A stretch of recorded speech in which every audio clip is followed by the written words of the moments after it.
കേന്ദ്രമന്ത്രിയായിരുന്നിട്ടും കേരളത്തിൽ 5 പൈസയുടെ ഉപയോഗം ചെയ്യാത്ത, കേരളത്തിനെ എങ്ങനെയൊക്കെ ദ്രോഹിക്കാമോ അതിന്മേൽ ഗവേഷണം നടത്തിക്കൊണ്ടിരിക്കുന്ന ഒരാളാണ് വി മുരളീധരൻ എന്നുള്ള കാര്യം തലയ്ക്കകത്ത് ആളുതാമസമുള്ള എല്ലാവർക്കും അറിയാവുന്നതാണ്.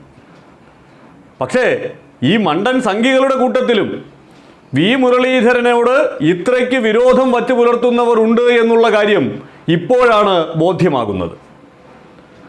ആറ്റിങ്ങൽ നിയോജക മണ്ഡലത്തിൽ ഒന്ന് മത്സരിച്ച് ജൂൺ 4-ാം തീയതി വോട്ടെണ്ണി ഫലം വന്ന് ദയനീയമായി 3-ാം സ്ഥാനത്തെത്തുന്നതിൻ്റെ സായുജ്യമടയാൻ പോലും മുരളീധരൻ ജിയെ സമ്മതിക്കില്ല എന്ന വാശിയിലാണ് ആറ്റിങ്ങലിലെ ചില സംഘികൾ.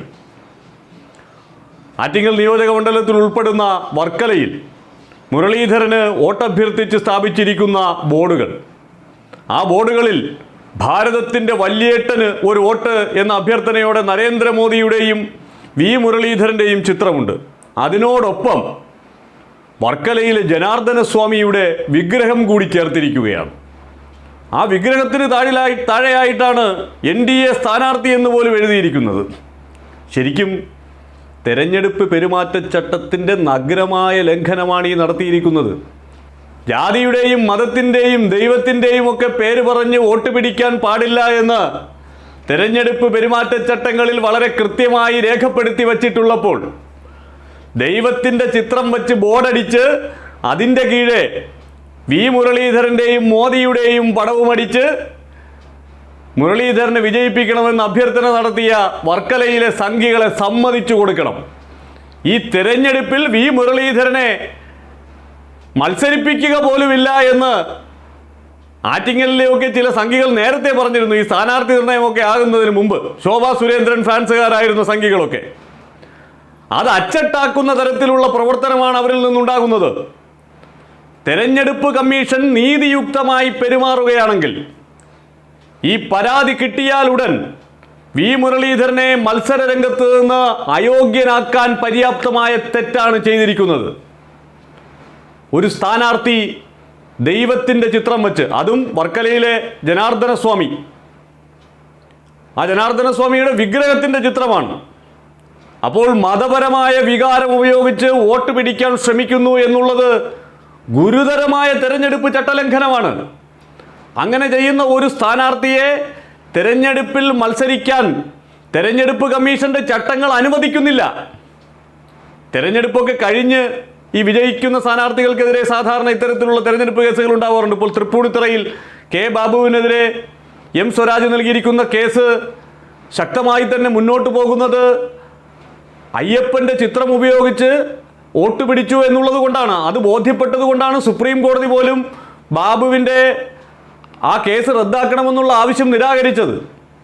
ഹൈക്കോടതിയിൽ വിചാരണ തുടരാമെന്ന് സുപ്രീം കോടതി പറഞ്ഞത്. അപ്പോൾ ഈ ദൈവത്തിൻ്റെ ചിത്രം ഉപയോഗിക്കുക, മതപരമായ ചിഹ്നങ്ങൾ ഉപയോഗിക്കുക, മതപരമായ വാചകങ്ങൾ ഉപയോഗിക്കുക, അതൊക്കെ ഒരു സ്ഥാനാർത്ഥി വോട്ടഭ്യർത്ഥിക്കുന്നതിന് വേണ്ടി ചെയ്തു എന്ന് ബോധ്യപ്പെട്ടാൽ വലിയ പ്രശ്നമുണ്ടാകും. നേരത്തെ KM ഷാജിക്കൊക്കെ അത്തരത്തിലുള്ള പ്രതിസന്ധി നേരിടേണ്ടി വന്നിട്ടുണ്ട്.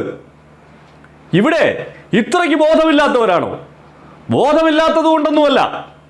വാട്സാപ്പ് യൂണിവേഴ്സിറ്റികളിൽ ഇങ്ങനെ നിരന്തരം നരേന്ദ്രമോദിയെ രാമനാക്കി ചിത്രീകരിക്കുന്ന ചിത്രമൊക്കെ കണ്ട് ശീലിച്ചു പോയ മണ്ടൻ സംഘികൾ പിന്നെ മനസ്സിലൊരു ധാരണയുമുണ്ടല്ലോ. ഈ വി മുരളീധരൻ ശോഭാ സുരേന്ദ്രനിൽ നിന്ന് തട്ടിയെടുത്തതാണ്.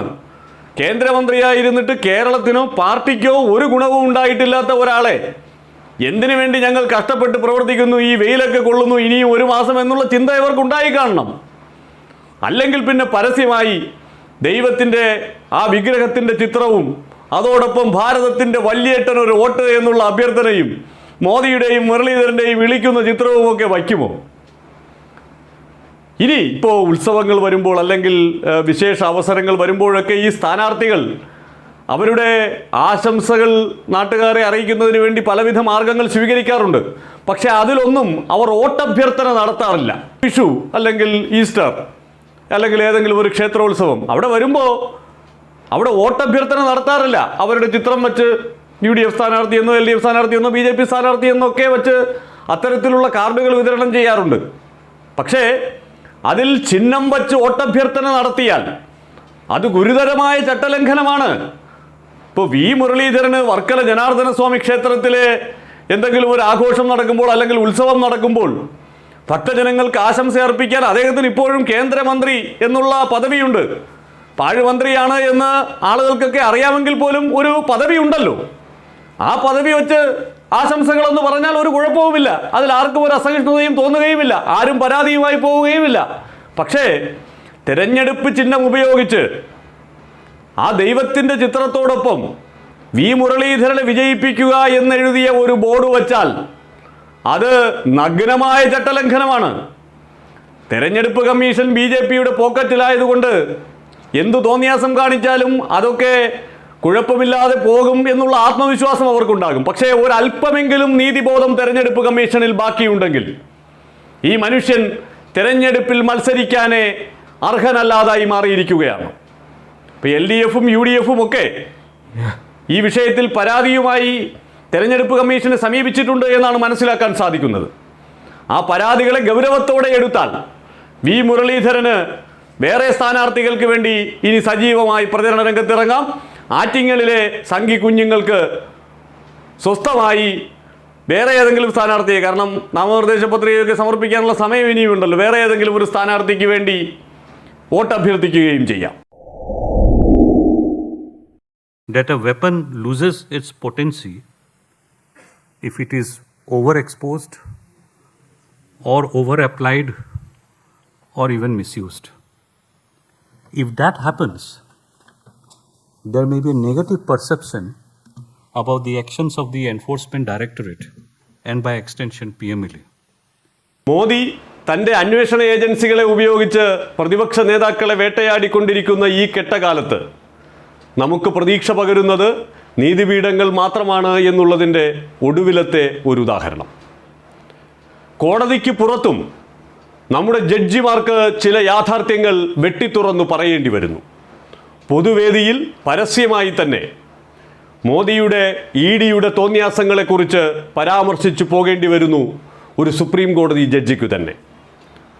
മുംബൈയിൽ നടന്ന ഒരു പുസ്തക പ്രകാശന ചടങ്ങിൽ സുപ്രീം കോടതി ജഡ്ജിയായ ഉജ്ജൽ ബുയാൻ കള്ളപ്പണം വെളുപ്പിക്കൽ നിരോധന നിയമം PMLA അത് എങ്ങനെയാണ് ED ദുരുപയോഗം ചെയ്യുന്നത് എന്നുള്ളതിനെക്കുറിച്ച് കൃത്യമായി തന്നെ തുറന്നു കാട്ടി.